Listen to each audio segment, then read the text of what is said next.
You're listening to the AfterBuzz TV Network, now the largest new media platform on the web, and your #1 source for after-show entertainment. Very good, Keith Johnson.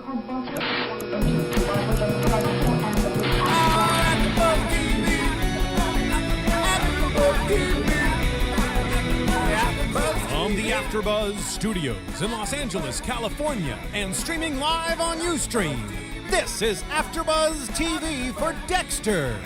We'll break down tonight's episode and get you all the latest Dexter news and gossip. If you'd like to buzz in on tonight's show, you can buzz us at 424-256-1729.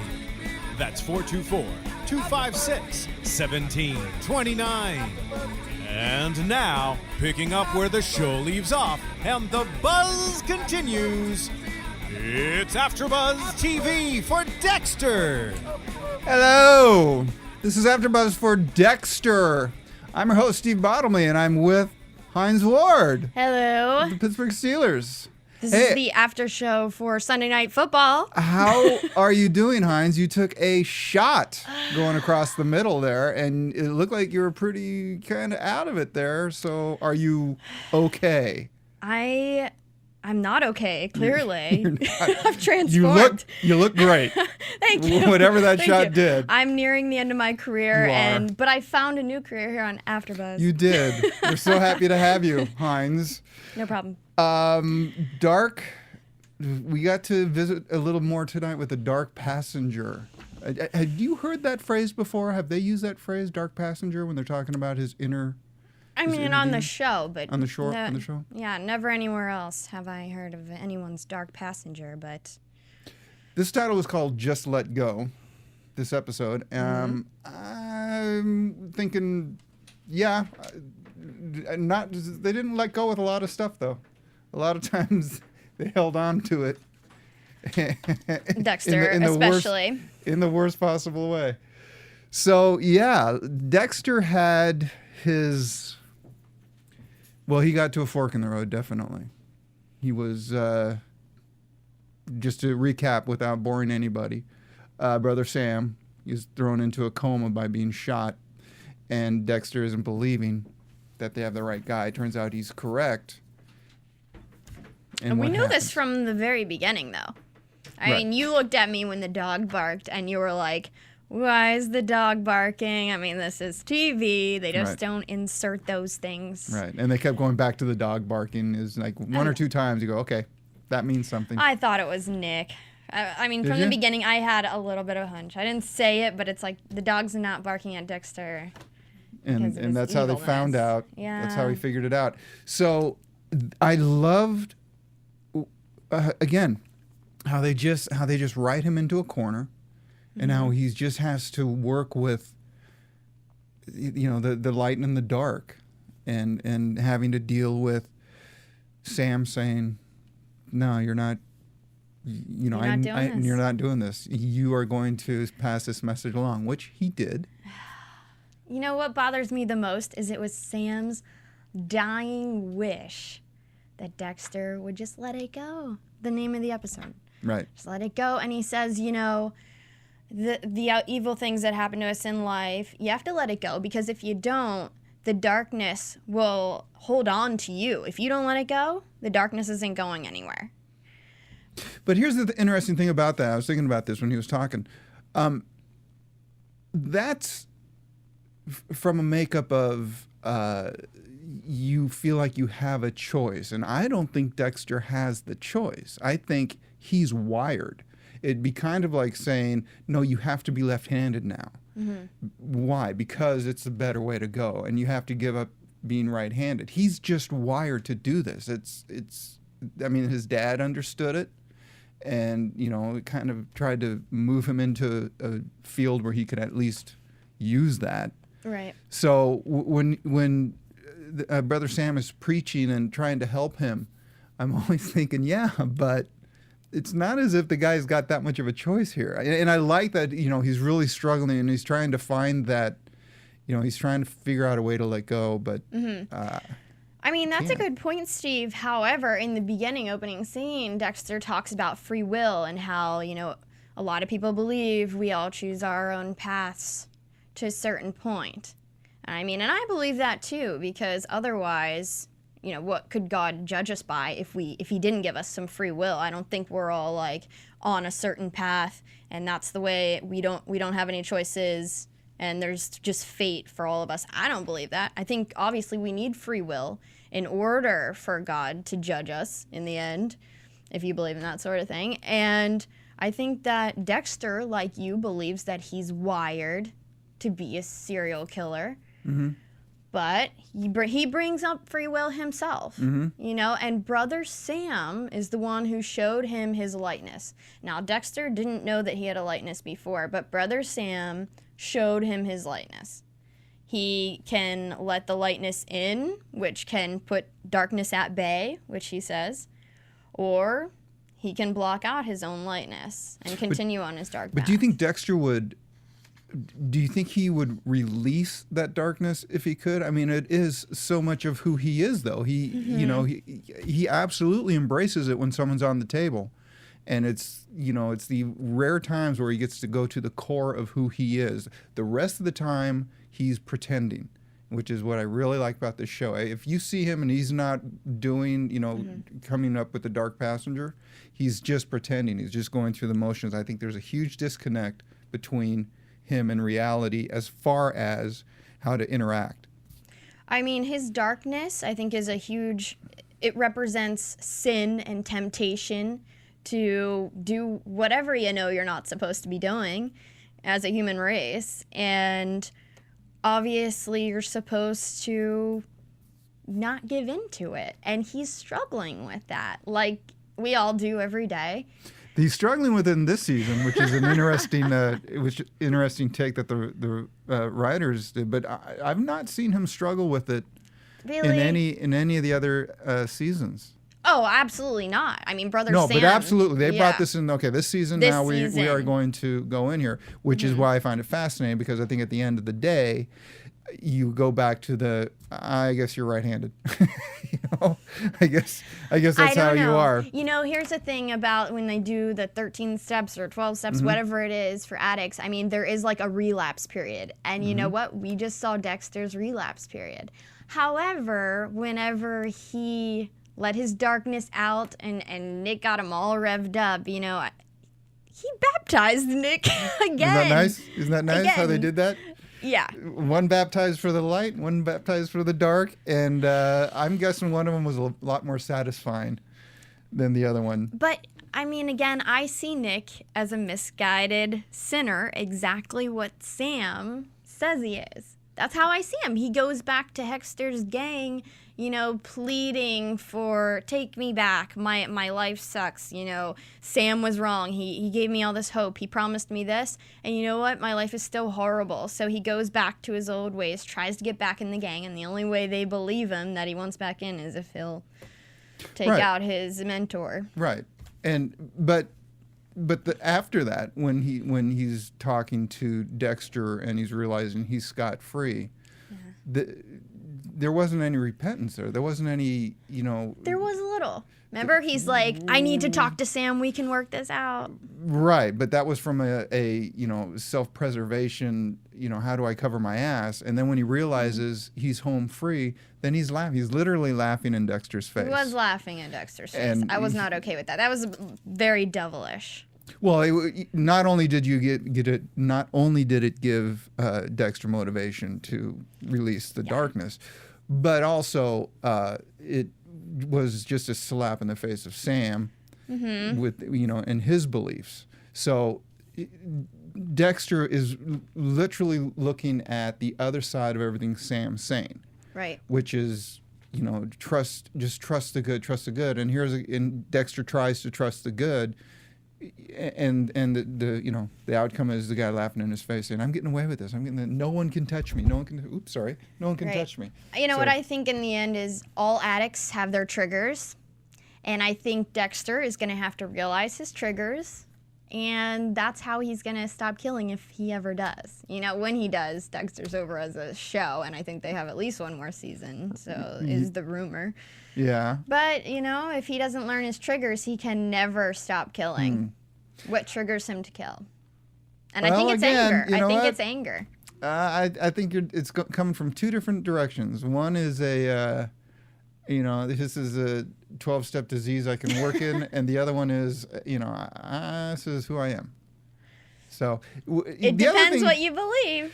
But Do you believe people change? I think people can change how they interact with society. For instance, an alcoholic is always an alcoholic. However, they change how they interact. They take the set of rules and say, instead of doing this, I'm going to do this, but I'm never going to forget I'm an alcoholic. And then some of them are successful and some of them relapse. Dexter will say, I'll try, but I'm never going to forget. So it really is, how strong is that dark passenger? And, Right. How often does he need to get released? The other thing that I thought was fascinating when they were having his discussion with Sam when he came out of the coma, that really is a capital punishment argument, is what they were doing right there. Versus he's saying, look, it's not going to change. You going after him isn't going to change.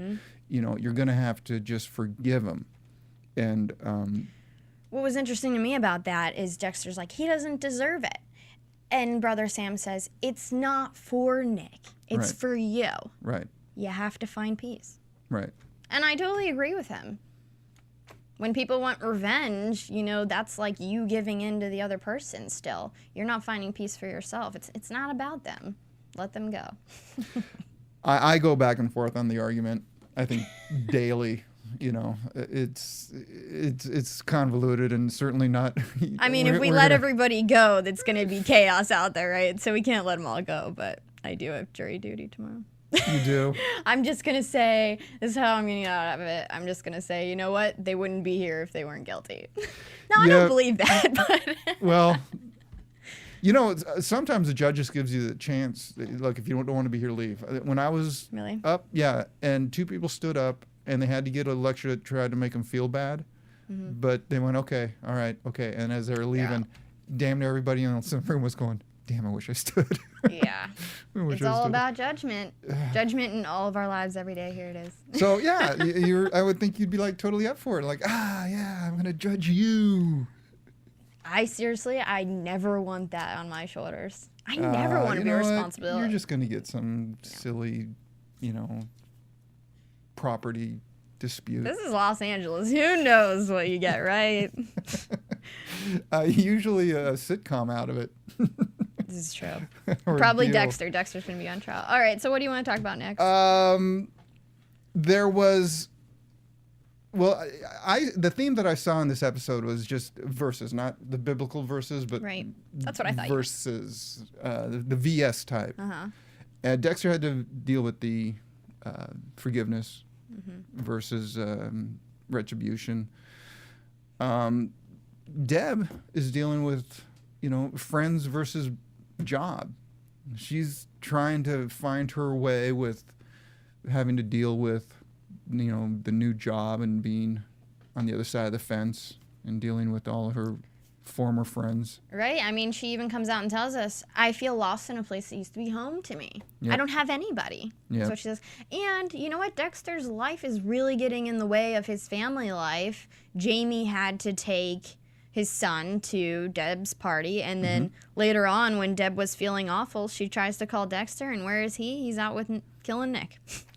Yeah, he was, wasn't he? Yes, he was. So it's Dexter's not there anymore for Deb. So she has nobody, but she has a bookmark. She does have a bookmark. And I thought that was a very good. Wow. Well, that was a very good technique to, get into Deb, is have her actually say it out loud. So bring the therapist in, Right. so we could track where she is. Brilliant writing. Yeah, it's, usually you need to use a voiceover or something. So And that line, not that you need a therapist, but maybe you need a bookmark. I'm going to use that for my business cards. Yeah. Great line. I am curious to know that why is that card sitting in the middle of a party, a room full of cops? First of all, someone's going to look at it, and then someone else Right. is going to start going, what the hell? Why is this in here? And, then she's going to be crazy Debbie for the rest of her career. Debbie Downer, maybe. So, but Quinn is just. I'm still saying he's on the bubble to get whacked. He's going to do something wrong. Bautista was his partner, just punched him in the face. Right. And that was the other thing that I liked is like, it's partner versus boss now. I have to, Bautista having to stand up for Quinn because, no, you're on the other side of the fence. Do you think he's going to stand up for him anymore after he hit on his little sister? No.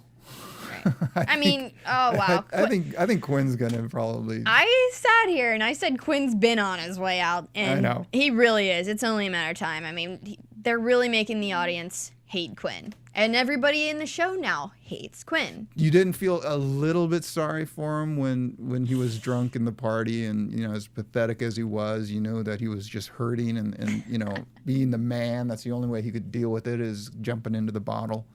You didn't feel a little bit sorry when he was on the ground asking her if he ever loved her, if she ever loved him? I mean, she doesn't reply, and guys, just so you know, that always means no.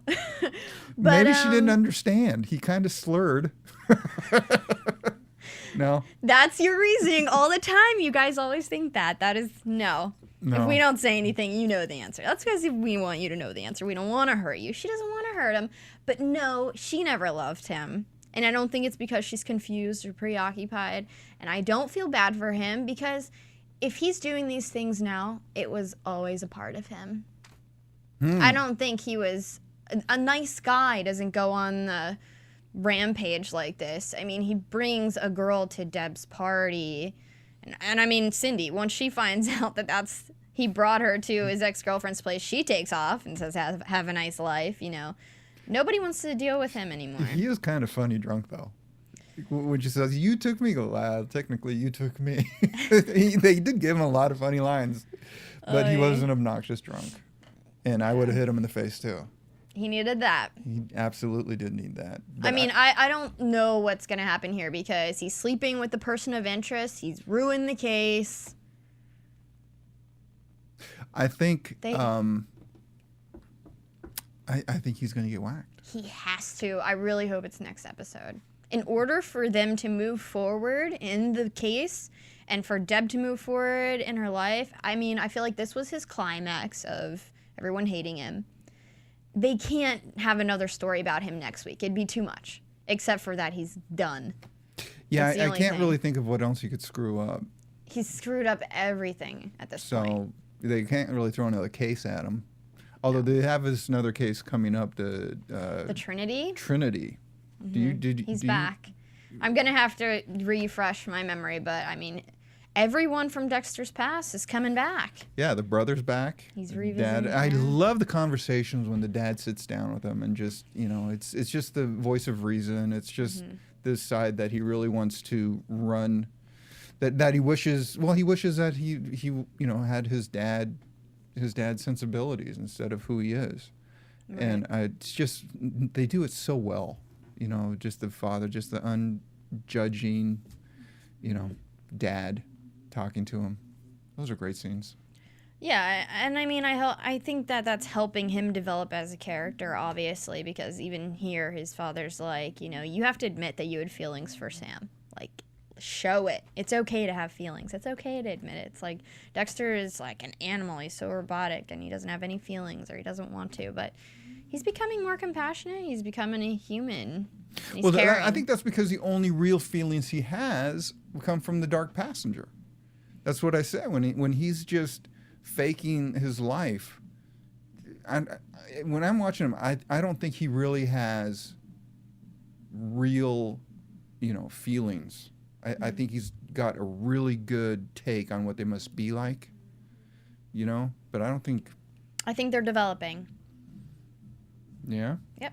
Okay. With his son, I mean, you can't have a little kid and not develop those kind of feelings. Oh, yeah, I do. Trust me. It's really easy. It's so easy to not develop those feelings. Oh, my God. Oh, if you only knew. What about Mike Anderson? He screwed up Dexter's fun time. He's getting in the way of Dexter's fun time. He kind of screwed up Dexter's fun time until they found out that's not the right guy. Right. But yeah, he's kind of all over the place. When Quinn gets whacked, I think that's going to be Batista's next partner. I think so too, and I'm excited about that because I want to see more of Mike Anderson. I like him. He's on point, my Yeah. kind of guy. Your kind of guy. He dresses Yeah. sharp. Exactly. I've never seen the flamingo before. We got to see what the flamingo is. He's funny. He's Yeah, smart. Has a good job. We don't have flamingos in Chicago. The irony is, you guys You do, do and we have never it. use it. It's awesome. And then Lewis is also an interesting character. Starting the to get new on the, intern, yeah. Masuka's new intern. I'm thinking Lewis is going to be a little crazy or something because he's They all are. he's got a groupie thing going for Dexter, and He's writing the video game about serial killers. right. And I think Lewis is going to come. I think he's going to be a little bit more involved in some stuff here because I mean they're positioning him. He's So- hitting on Jamie. You know, Jamie walking around in booty shorts and skimpy tank tops around Dexter. Not only that, but you'd think Batista would step up and say, "Hey, what are you doing?" I mean, he kind of did in like the first episode or whatever. He was out with his sister and she had on like a skimpy dress. She takes off her sweater and he's like, "You need to put that back on. People are going to think we're together." So he did kind of comment on her clothing, but I guess it's also her age. We can't take that away from her. How old is she? No, I mean, it clearly looks like she's in her younger 20s if she's still babysitting and looks like she's She's- going to school still. And they were so. having tequila, so I'm going to assume She's she's over 21. Right. Okay. Still in school, so Still in school, we're looking okay. at about 22. Maybe she's 21, around there. Okay. We'll say she's 21. But If she's do you still in see a school. relationship with Dexter coming No. around the corner? No. But with Lewis. I mean, but Jamie was there whenever Dexter was on the couch. She was walking out the door, and then she comes back, and she goes, "You know, I'm really sorry to hear about Sam. I know you guys were good friends." Almost to comfort him. Right. And he kind of like shoos her off, and it was like, "Yeah, I didn't really know him," but she's been there for him, and she's taken on the motherly role. I mean, obviously it's taboo if they get together, but Right. she's definitely there. No, I just saw that line when she said that. I just saw that as it's a placement line to see you can see where Dexter is. You know, she brought it up so we can see that he's dealing with it, but he's in pain. So you know, when he gets frustrated and everything, it's kind of laid in. But I'm watching her and I'm kind of going, okay, yeah. Why is it just because we need a babysitter? I mean, when's something going to happen here? Why do you keep showing up? And, you know, I can't really see where she's changing anything. Right. Or where she's, and I don't mean a bad actress or anything, but just as that character, I don't see where it's adding anything toward, you know, Dexter's world. Right. Outside Well, of a if she wasn't babysitter. there taking care of Harrison, where would he be? I mean, I guess. That's what I with mean, but outside of a daycare. babysitter. So I don't know if it's like a thing, well, you know, we need her. So when she's here, we got to give her something. I don't know. So We could give Harrison to somebody else. I don't know. Dexter has a few characters. They have a lot of characters. in well, the that show. brother's back. So As a maybe, ghost. maybe the brother can take care of Harrison. I'm sure he's a good guy. No, we know that not to be true. Oh, that's right. Yeah. He's not a good guy. Yeah, I mean, he's going to take Dexter, you know, Dexter's slipping, you know, with his brother back. The Dark Passenger is coming out. And he's, Oh boy. I think he's going to based go on a that- killing rampage, right? Based on that. Well, we'll get to the predictions in a little bit, but Yeah. let's go to the Professor and Travis, All right. which is also the versus God versus Satan, and Yes. who is Travis going to follow? Because oddly enough, if he follows the professor's version of God, he actually is following Satan. So if he doesn't, if he says, if he follows a version of Satan the professor is presenting him, he would actually be doing God's work. Right. So he is struggling. But remember the rule I said, if Dexter knows who the killer is and they're still out, you're not going to see him kill or cause harm, because otherwise Dexter's not doing his job. So as soon as Travis was ID'd, I figured girl's probably okay. Right. So I mean, we saw Travis with the blood lab taking his own blood and storing it in the refrigerator. Who knows what that's for? I don't know. Maybe he's going to go in for major surgery and he's concerned about the blood the hospital has. Maybe not. I don't think that's it. Okay. I think he's definitely preparing the next scene. and it's going to be bloody, but there might not be a dead person because he let her go. Not only that, he is accumulating quite a bit. I mean, there was quite a few pints in there. Oh. So it does Made me explain nauseous. his pasty complexion. There you go. Because he's anemic.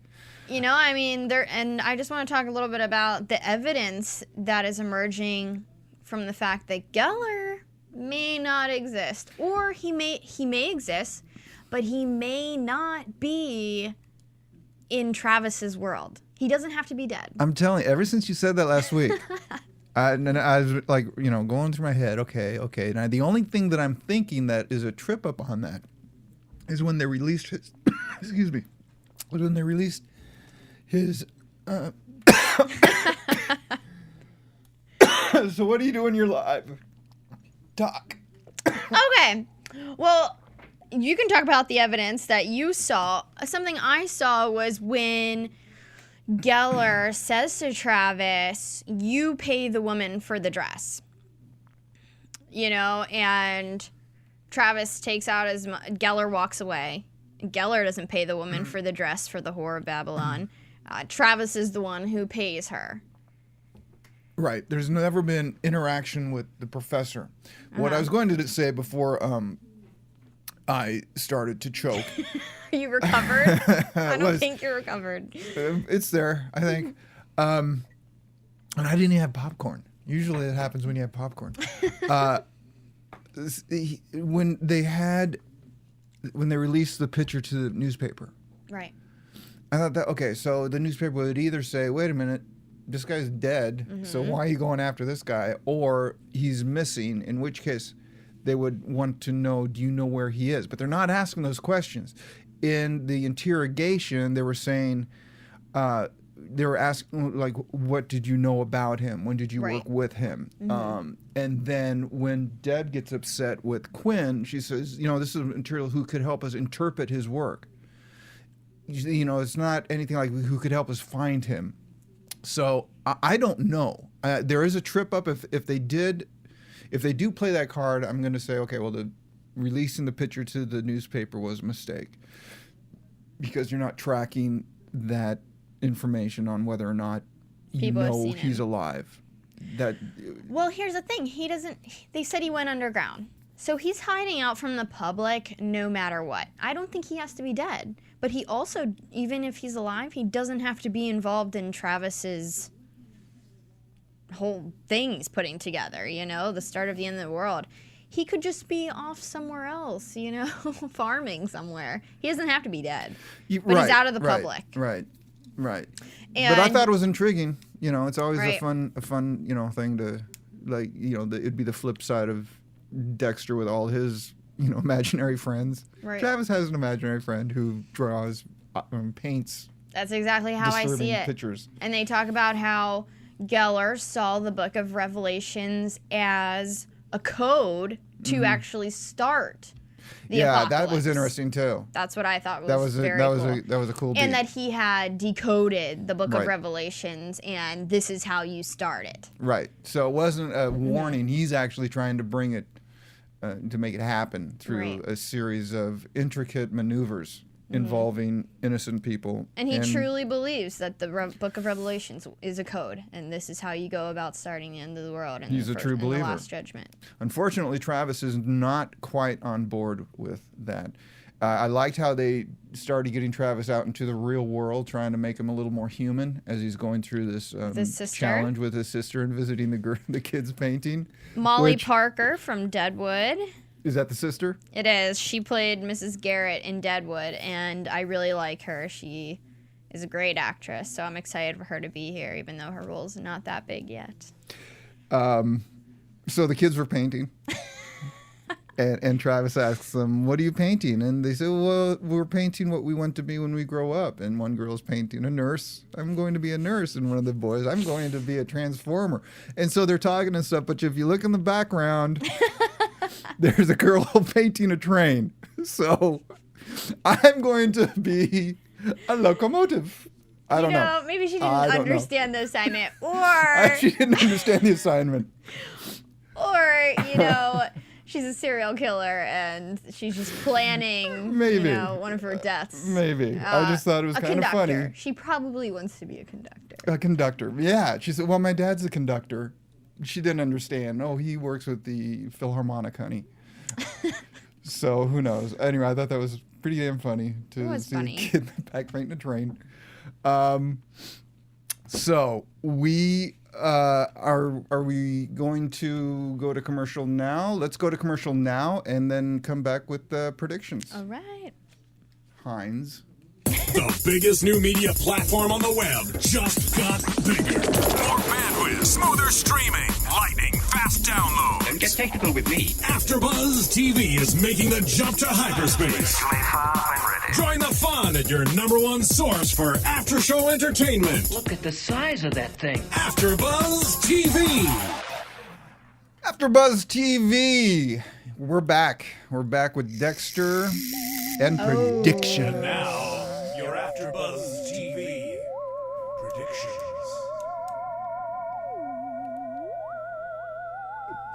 It's just so scary. Thank you, DJ Jesse.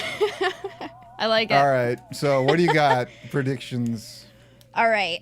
Next episode, Quinn gets it. You're going with next episode? He's- I'm yes. saying 2 more, but I'm not sure how he's going to get it. I don't know if it's going they to can't be stretch like him any further. I don't know if he's going to accidentally walk in front of a bullet or, get drunk driving into a tree. I don't know how they're going to, He take might him just get in out. Dexter's way because Dexter is on a rampage right now with his brother back, and he just lost his friend. I mean, I think Dexter, here's another prediction, I think Dexter will return to the lightness.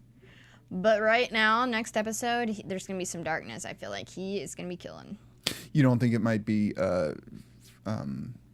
blowback from Listen, I Believed in Sam 2, and There you it's go. all a crock, so I'm going to go this way. Screw this. I mean, do you think he's going to ever, without Brother Sam, how much of the lightness are we going to see coming in the future here? I don't know, because it took Brother Sam a lot of work to try to get just a little bit out of him. So yeah, I'm going to predict that I'm going to go with you on that. I think Quinn gets in his way, and I'm predicting that Lewis, there's a weird thing going on there, and he's somehow going to get on Dexter's radar in a bad way. Right. So it looks like they're going to be leaving the religious theme for a little bit. I mean, Travis isn't going along with Geller anymore. Whether Geller exists, we Right. don't know. But it looks like we're now moving on to the Trinity case next week. Yeah, and I think Dexter gets to go back into what he does best and what the audience loves to see, which is let's get some people on the table. Because, it was kind of a long stretch for him to be behaving himself. And when he was just wanting to get after Nick, it was like, yeah. Let's get back to that. Let's get back to that. He was like, please make me angry. Yeah, exactly. And he really did pull his inner Hulk out there with his screaming. So They just happened to be by the ocean. yeah, well, but wasn't that not quite Dexter-esque? That was very unplanned and unsafe and risky and messy. I mean, there's all kinds of evidence you just left behind there. I think Dexter is definitely very upset about losing Sam, and we're going to see that in his work. And that was an emotional kill. Usually his kills are very, not Detached. detached. Cool. Well, we'll find out more next week. Yes, I really Dexter hope the at Steelers Sunday. won. And I have no idea. It's being I predict taped. that the Steelers won. Probably. I hope So this is Steve Bottomley with Heinz Heinz Ward. Ward here. Hope you join us next week saying so long for Dexter. Call us. From producers Kevin Undergaro and Phil Svitek, engineer DJ Jesse Janity, and the entire AfterBuzz TV staff, we would like to thank you for listening to the AfterBuzz TV network. If you have questions or comments, be sure to buzz us at info@AfterBuzzTV.com. And you can find us on Facebook or follow us on Twitter by searching for AfterBuzz TV. Buzz See you you later. later. The views expressed herein are those of the hosts only and do not necessarily reflect the views of AfterBuzz TV or its owners or principals.